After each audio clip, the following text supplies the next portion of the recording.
जैसे सामने वाले थे वैसे खुद थे। एक बार हनुमान जी भी राम जी की ओर बार बार देख रहे थे, सामने देखे फिर सीने में, फिर सामने, फिर सीने में। लक्ष्मण जी को शंका हो गई, बोले बंदर नाटक कर रहा है। तो हनुमान जी से पूछा ये क्या कर रहे हो? हनुमान जी ने कहा फोटो मिला रहा। फोटो? हाँ। ये कैसा फोटो? बोले जो भीतर है वही बाहर है, जो बाहर है वही भीतर है, बस यही देख रहे। ब्रह्मा जी अपने आप को देख रहे थे, फिर सामने देख रहे, फिर खुद को, फिर सामने को, जैसे खुद थे वैसे सामने वाला।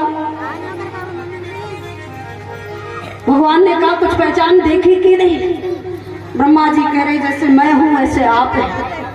अब कौन असली है कौन नकली है ये तो मैं नहीं कह सकता, क्योंकि मन में ये शंका थी।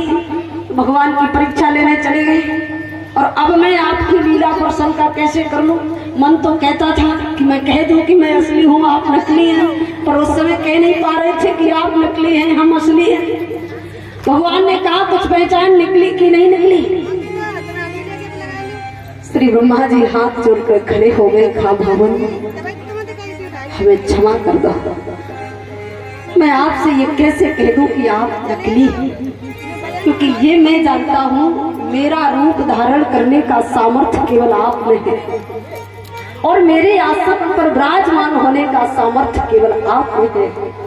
इसलिए प्रभु अब मुझे शंका नहीं है, शंका तो पहले थी पर अब नहीं है। तो भगवान ने कहा पहले शंका क्यों हो गई? तो श्री ब्रह्मा जी ने कहा प्रभु शंका क्यों नहीं होगी? विश्वंभर विश्वंभर नाम जिस ईश्वर का, विश्वंभर विश्वंभर नाम जिस ईश्वर का, मांग मांग माखन मलाई वही खाता है। जो संपूर्ण संसार का स्वयं विश्वंभर है, भरण पोषण करने वाला है, वही ब्रह्म मांग मांग कर ब्रजमंडल में माखन और मलाई खा रहा है। जो सारी दुनिया का उदर करता है वही आज मांग मांग कर खा रहा है। प्रभु लीला पर शंका होगी कि नहीं?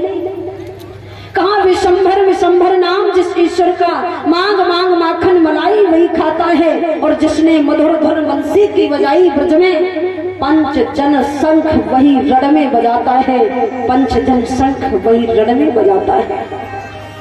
का भगवान कारागार जगत से काट कर देता मुक्त, कारागार जगत से काट कर देता मुक्त, कारागार जन्म स्थान उसी ने बनाया है। और जो शंकर से योगियों के ध्यान में न आए वही शिशु यशोदा ने गोद में खिलाया है, वही शिशु यशोदा ने गोद में खिलाया है।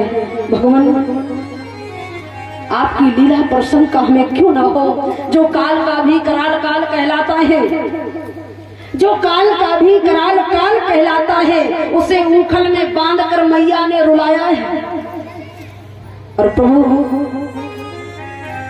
एक बार नहीं, एक बार नहीं, एक एक वृंदावनवासी 100 बार धन्य है जो ब्रह्म अविनाशी निज संग में नचाया है। वो वृंदावनवासी एक बार नहीं बल्कि 100 बार धन्य है जिन्होंने स्वयं ब्रह्म अविनाशी को अपने साथ में नचाया और अपनी जूठन खिलाई।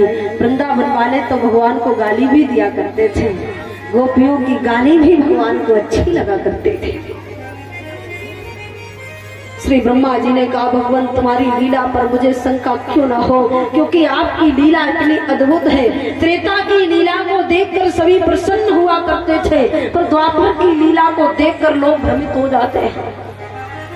आपकी इतनी द्वापर में लीला अद्भुत है भगवान, आपकी जो बाल लीलाएं हैं वो इतनी अद्भुत है, इतनी अद्भुत है कि हम जैसे वेदांती भी आपकी लीला को नहीं समझ पा रहे हैं, तो बड़ा साधारण मानव आपकी लीला को कैसे समझ पाएगा? श्री सुखदेव जी भगवान के रे हे राजन, आज श्री ब्रह्मा जी ने भगवान नारायण से क्षमा मांगी, भगवान ने क्षमा कर दिया। कहा वेदांती परमहंस तुम जगत पिता हो, आपको मेरी लीला पर शंका